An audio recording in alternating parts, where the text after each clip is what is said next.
So Brad. Yes. Tell me about the XOMA royalty model. I mean, it's different. Yep. It's different than the other royalty models that most people traditionally hear about. Right.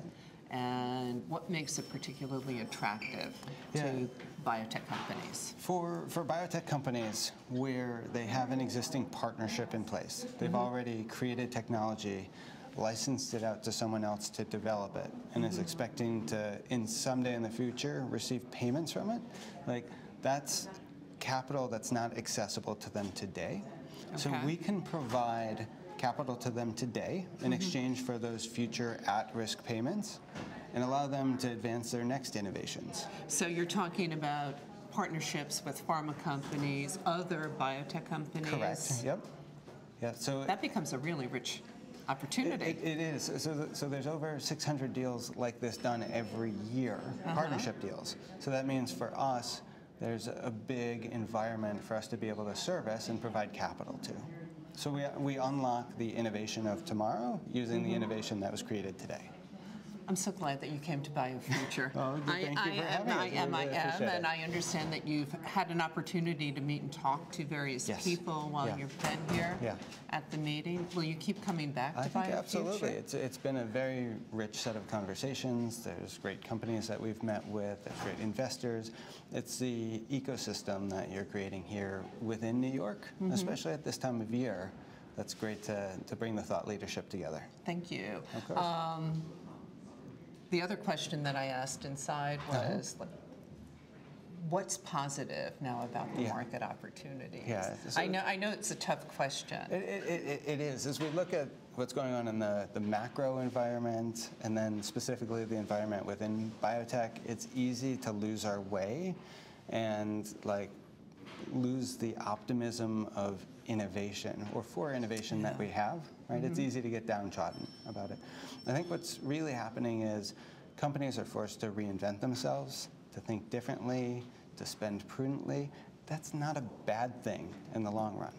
And I think ultimately, as we look back, every cycle has ended. So I think we're closer to the end of the cycle than to the beginning. It's ended with a healthier community. You're right, it has. And it comes back with a fervor, and people get excited during that upswing.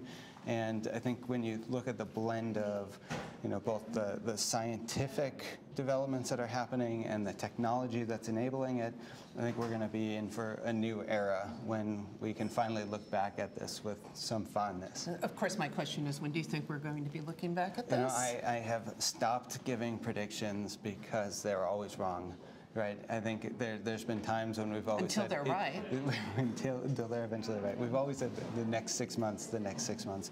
I think until the macro picture clears up, I think that after we have some visibility that we're stable on a macro picture, within health and life sciences, then we'll start to see the green shoots of a true turnaround. Okay. I'm hoping that turnaround happens soon. Maybe the first half of next year. That's my prediction. That's my prediction. First half is very long. Usually when companies say they'll do something by first half, that means like June 29th is when June 30th. June 30th.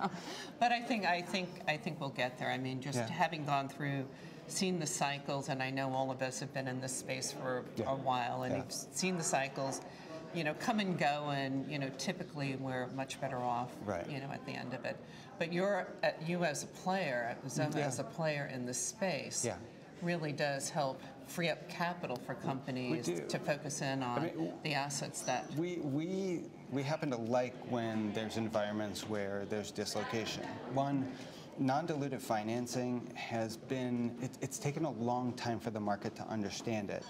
And they've understood it in a more mature way, when products are commercialized. Now, we're bringing to the market something that they haven't seen before, which is non-dilutive financing at a point in their life cycle when it historically hasn't been available. So we have the convergence of a couple of those themes that are really helping us. So tough financing environment for a lot of companies, desire to unlock innovation, plus education on the type of work that we do. How many deals have you done? How many royalty deals have you done? Yeah, so we've done over a dozen royalty deals, built a portfolio of over 70 assets, both from legacy, XOMA technology, and the new ones that we've acquired. Okay, So how many do you hope to do? No, we don't talk about that publicly. But Okay. We want to be ambitious. Okay, okay. Yeah. And you have a big bucket of money? We're working on it. Okay, okay. All right, good, good. Well, we like you in the space. We want you to stay around and be creative with the companies that you're investing in or supporting we through love the it. deals. Yeah, Okay, we do too. Brad, thank you so much. Thank you. I appreciate it.